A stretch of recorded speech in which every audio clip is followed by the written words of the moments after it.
धाराशिव विधानसभा मतदारसंघावर भाजपने दावा केलाय। महायुतीत धाराशिवच्या जागेवर वाद होण्याची शक्यता आहे। जागा सोडून घेऊ, मात्र तितकी तयारी झाली पाहिजे। माजी मंत्री रावसाहेब दानवे पाटील यांनी सूचना दिल्यात। धाराशिवच्या जागेचा गुंता सोडवण्यासाठी महायुतीच्या वरिष्ठ नेत्यांची मात्र कसरत होणार आहे।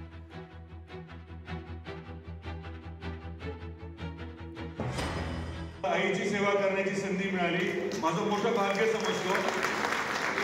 पण आपला अधिकार जो आहे तो धाराशिवच्या जागेवरती आहे असं आवर्जून अधोरेखित करा, असं मागच्यांचं म्हणणं होतं। आम्ही आग्रहाची विनंती करतो आणि या ठिकाणी या बैठकीमध्ये आम्ही असा ठराव करतो की धाराशिव कळंब विधानसभेची जागा ही भारतीय जनता पार्टीला सोडून घ्यावी, असा ठराव मी मांडत आहे। शिवसेना पक्ष म्हणून मी अख्ख्या जिल्ह्यावरती दावा सांगणार, पण आमच्या ज्या मूळ जागा 3 आहेत त्याच्यातली ही की एकही जागा मी सोडणार नाही। लोकसभेच्या वेळेस सुद्धा मी सांगितलं होतं, माझ्या ज्या जागा आहेत त्या जागा कणखरपणे आम्ही लढणार।